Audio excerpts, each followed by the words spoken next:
It is Jack, back up in this bitch of 10 Liters Fitness, and today we're discussing the concept that fitness is not that complicated. And this is really in response to a little bit of a beef that's been going down between Jason Blaha and Jerry Ward. You know, Jason uploaded a video titled "Fitness is not that complicated," or something to that effect, and he basically went on to say that there's a lot of shit put out there by supplement companies to try and confuse people, you know, in the same way, like, I think of it as, you know, there's the scene in The Wolf of Wall Street where the senior stockbroker is saying that, you know, it doesn't matter what results the clients get, as long as we keep them on that Ferris wheel of bullshit, they're going to think they need us and come back to us. You know, i.e. making people feel that they've not got all bases covered when it comes to bodybuilding and muscle building, so that they feel the need to go and invest in their products in order to attempt to do that and, you know, maximize their gains. Okay, and so Jerry's response to that was that, hold on, it's not all plain sailing. You know, you're going to have to use problem solving at times to break plateaus, and the further you get into training, you're going to find that you need to find different ways to test your body and force growth in your muscles. So there's two sides of the coin there, and I think they're both right in their own specific context. Okay, now I agree with Jason that it's a good idea to, you know, stick to the basics, you know, especially if you're a beginner. You know, focus on things that are going to make the biggest difference, have the most impact on your results.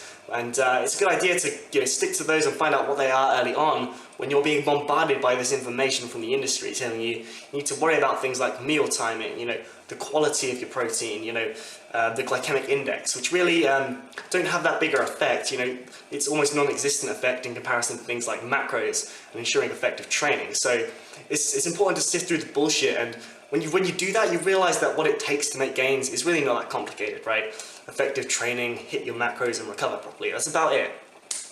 But then what Jerry went on to say was that, as I say, hold on, you're going to hit plateaus, and the further you get into fitness, you're gonna find that it's harder to make gains. And I agree with that also, but understand that he's trying to prove Jason wrong.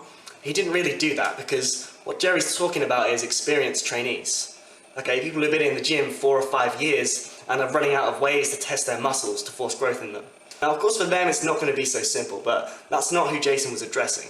He was talking to the newbies who, you know, the industry's trying to pull the wool over their eyes and tell them they need to be worrying about this. You've not got this base covered. You've got to think about this, this, and this, and bombard them with crap to make them buy ebooks, supplements, diet programs, coaching, you know, you name it. So, like I say, that Ferris wheel of bullshit, that's what Jason was referring to.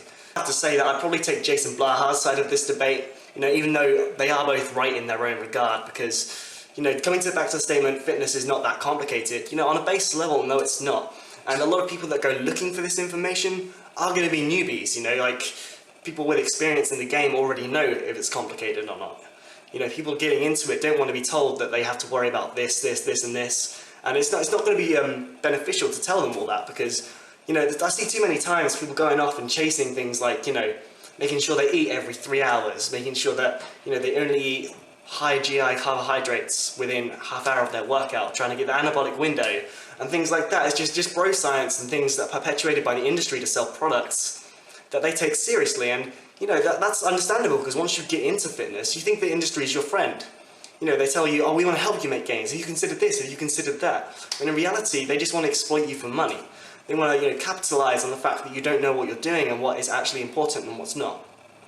So from that regard, I think it's a really good idea to preach, you know, to beginners that, okay, these are the things that make the biggest difference. Okay, but on the other hand, I do understand why Jerry made this video. He wanted, obviously, to get back at Jason, as the two have been beefing, and, you know, Jason's recently picked apart his SARMs product that Jerry's bringing out. But I think also something worth thinking about is that Jerry's been in the industry so long now that I think he's got what it's like to be a newbie, what it's like to be a beginner, and not know, you know, what works and what doesn't. You know, he's got what it's like to be bombarded by information from the industry and how hard it is to sift away the good stuff from the bullshit and figure out what actually works and not waste your money. Because I know he's an advocate of trying different things and all of that, like trying different supplements, different products. But at the same time, you know, I think saying that fitness is complicated to people who are getting into it just overcomplicates things and leads them to focus on the wrong things that aren't going to, you know, give them optimal results. But anyway, guys, that's all from me today. That's all I have to say on that. Thanks for watching. I've been Jack of 10 Liters Fitness. I'll see you guys in the next one.